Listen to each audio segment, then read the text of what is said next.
இந்த வீடியோவில் அந்த சார் இறப்பதன் தொடர் இறப்பதன் அல்லது தனி இறப்பதன் பணிபடு நிலை இந்த தொடர்ச்சி தான் போய் கொண்டிருக்குது செஞ்சு கொண்டிருக்கேன். அந்த அடிப்படையில் 2020 இதில் வந்து அந்த தேவையான அந்த கொஷின்ஸ் எடுத்து பார்த்து எம்சிக்கு செய்ய 2020 எம்சிக்கு 13 சரியா?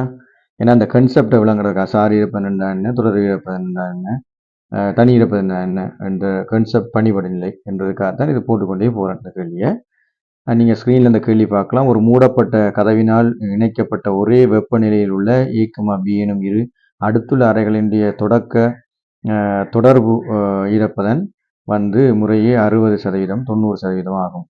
அறை ஏயினுடைய கனளவு அறை பியின் கனளவின் இருமடங்காகும். அதே வெப்பநிலையில் கதவு அதிக நேரத்துக்கு திறந்திருக்குமா எனின் அறையினுடைய இறுதி தொடர்பு இறப்பதன் யாது? ரைட், முதல் செஞ்ச கேள்விகள் மாதிரி தான். முதல்ல தரவுகளை குறிச்சிக்கொள்வோம். என்ன செய்யலாம்? மூடப்பட்ட கதையினால் அதை ஒரே ஒரு கதவை வச்சு 2 அறைகளை வச்சு மூடுறாங்க. இப்படி மூடுறாங்க. நம்ம தரவை கொஞ்சம் இங்கே எழுதினோம்னா கணக்கு செஞ்சுட்டு போகும்போது ஈஸியாக இருக்கும். ரைட், அதாவது ஒரு அறை 2 அறையை ஒரு கதவை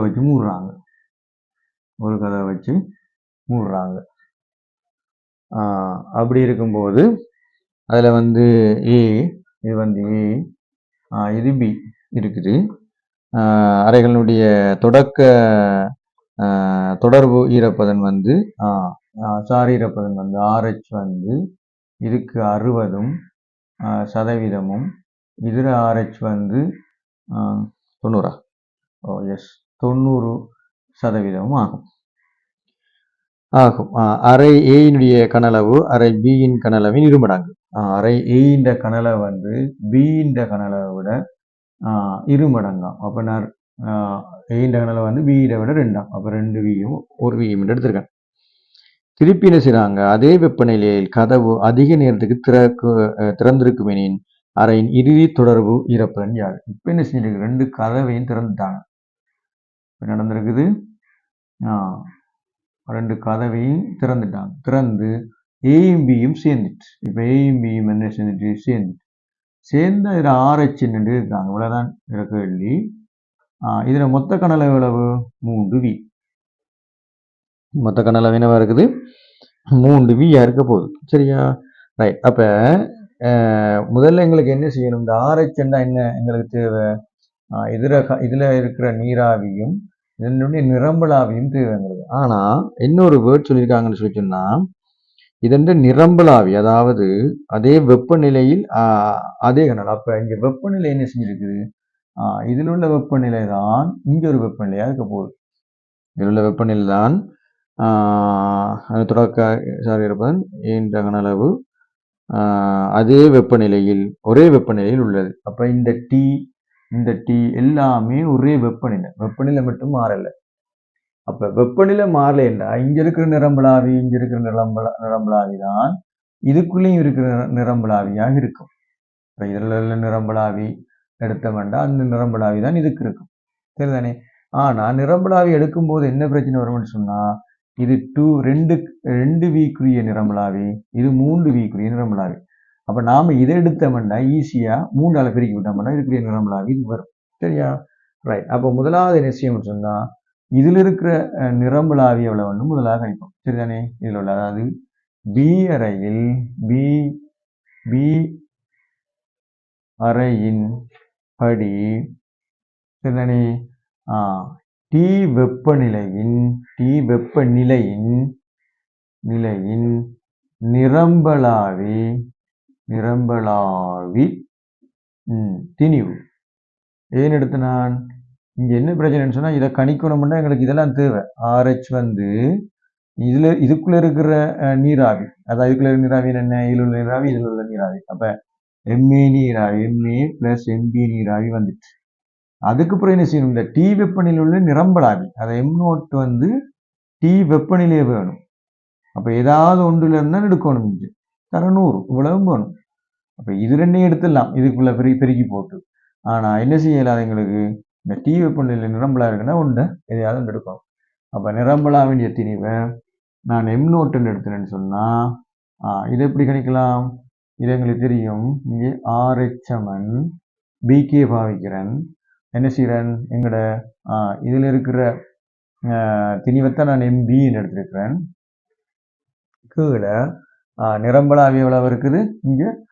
இங்கே வந்து நிரம்பலாவியத்தான் நேரவே M0ன்னு வச்சுக்கொள்ளும். நிரம்பலாவிய M0 ஏன் வீக்கன் அளவுக்கு வீக்கன் அளவுக்கா சாரி T வெப்பநிலையில் நிரம்பலாவின் திணிவு V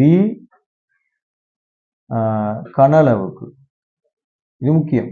V கனளவுக்கு தான் இது. அப்புறம் 3Vக்கு நாங்கள் கணிக்கணும். V கனளவுக்கு தர 100. இப்போ இது என்ன போட போறேன் நான்? இது 90 MB M0 தெரியாது தர 100. சரியா? அப்ப இதுல இருக்கிற M0 வந்து என்னவாம்? M0 நாங்க சுருக்கி வச்சுப்போமா இல்லாட்டி கொண்டு வச்சுப்போமா? கொண்டு வேணாலும் ரைட்டா சுருக்குமே. ரைட். அப்ப M0ன்னா கீழே வரப்போகுது. ரைட். MBயின் கீழ் 90 தர 100 அப்படி வச்சுக்கொள்ளுவோம். இது எவ்வளவு? வீக்கன் அளவுக்கு. வீக்கன் அளவுக்கு தான் நிரம்பலாவி. அப்ப 3V கனளவுக்கு M0 எவ்வளவுன்னு பார்த்தோம்னா Bக்கு என்ன வருது? MBயின் கீழ் 90 தர 100 ஆகவே 3Vக்கு. அப்ப இது என்ன செய்யும் மொத்தமா எங்களுக்கு? அப்ப 3 MB தர 100ன் கீழ் 90 தான் என்னவா இருக்க போகுது எங்களுக்கு? எங்க அதாவது A, B அறைகள் திறக்கப்பட்ட நிலையில் T வெப்பநிலையில் நிரம்பலாவியின் திணிவு. இதான் அது நிரம்பலாவியின் திணிவு. இப்ப தூக்கி அதுக்கு போடலாம். ஒன்று. அதுக்கு அப்புறம் என்ன செய்யணும்? இதர திணிவும் கணிக்கணும். அப்பதான் இது ரெண்டையும் போடலாம். சரியா? அப்ப எம்ஏட திணிவு கணிக்கலாமா? எம்ஏட திணிவு கணிக்கலாம். அப்ப அறை கணக்கு எழுதாம நான் கொஞ்சம் இதை முடிக்க பார்க்கிறேன். அறை ஏயின் உள்ள நீராவியின் திணிவு என்னவா இருக்க போகுது? நீராவியின் திணிவு என்று சொல்லும் போது இங்க வச்சு நம்ம கணிக்கலாம். ஆகவே இருக்குமா? இதுல நீராவியின் திணிவு வரப்போகுது. ஓகே.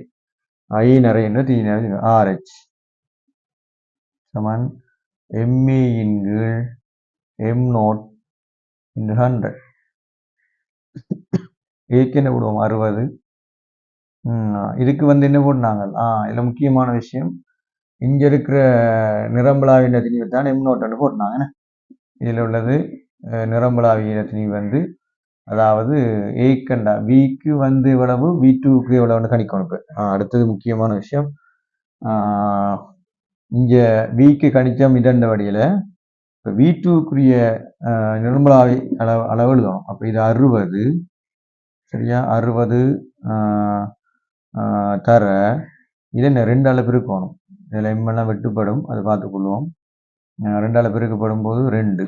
ரெண்டாவது விக்கு வந்து இவ்வளவு இருக்குன்னு சொல்லி சொன்னா இது 2ஆல பெருக்கப்படும். அப்ப 2 MB தர 100 கீழ் 90 இதுல ஒன்றை பெருக்கிறோம். வேற ஒன்றும் செய்யலை. நான் திருப்பி என்ன செய்யறேன்? திருப்பி இதை MA எடுத்துக்கொண்டு இதை கீழே நான் என்ன செய்யறேன்? திருப்பி 100 கொண்டு வரேன். வேற ஒன்றும் இல்லை. இதுல நிரம்பலாவிக்கு இவ்வளத்தையும் போட்டேன். நான் இதுல இருக்க 100 இஞ்ச கொண்டாந்துட்டு இதில் கொஞ்சம் கூட செஞ்சிட்டேன் போல இருக்குது. சரி, பரவாயில்ல, அப்படியே இருக்கட்டுமே. இதெல்லாம் விட்டு தானே வரும். ஓகே. இது இப்போ எம்பிக்கு மட்டும் எடுத்தோம்னா சரி, அதாவது எம்ஏக்கு மட்டும் எடுத்தோம்னா சரி, அது எம்பி இருக்கு தானே. பிறகு M0 எம்பி சார்பில் வரும். சரியா? அப்போ இதில் வச்சு நான் வெட்டுறேன் ஃபுல்லாக. இதையும் வெட்டி இதையும் வெட்டினா வெட்டிட்டு இதையும் வெட்டிடலாம். வெட்டினா பிறகு இதை 3ஆல் சுருக்குறேன்னு சொன்னால் கிட்டத்தட்ட இது 2 வரும்.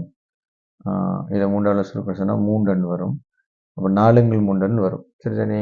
இப்போ 4 3 MB தான் MA வரும். அப்போ 4 3 MB சக MB இன் கீழ் தர 100 இங்கே இவரை சுருக்கி கொண்டு வரலாம்னு நினைக்கிறேன். இல்லாட்டி 100 வச்சு வெட்டலாம்.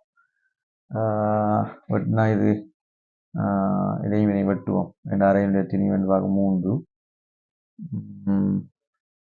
இதையும் வெட்டினா அப்போ 30 3 9 30. அப்போ எம்பி எம்பி தர 100 கீழ் 30 வரும். சரியா? ரைட்.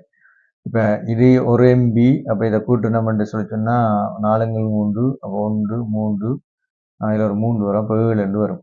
அப்போ 7 3 வரும். இது எம்பி வேண்டாம் 7 3 3 இந்த 3 இது 10 இது வெட்டும். அப்போ RH 70 வரும். இதை சுருங்கினீங்கன்னா 70% வரும். கணக்கை குழப்பி எடுக்கணும்னு யோசிக்க இல்லை. இந்த வரையறையில் செய்யுங்க. இதில் மட்டும் நீங்கள் எம்பிக்கு பதிலாக செய்ய தேவையில்லை. என்னென்ன எம்பியை தான் எடுத்துனாங்க, உண்மையான ஸ்டெப் தேவையில்லை. நான் வேறொரு இதுன்னு சொன்னால் தேவைப்பட்டிருக்கும். இதுக்கு தேவையில்லை, உண்மையிலே தேவையில்லை. அந்த ஸ்டெப்புக்கு பல இந்த ஸ்டெப் பண்ணி விட்டுருவோம். எம்ஏ எங்களுக்கு 4 3 எம்பி எழுதிக்கணும். சரியா? அதில் கூட அதை கணிக்கணும் என்ற ஆர்வக்குள்ளாரில் இல்லை போட்டு. ஆனால் இதான் சிம்பிள். எம்பி போட்டால் இதை சுருக்கும் போது உங்களுக்கு 70 வரும். சரியா?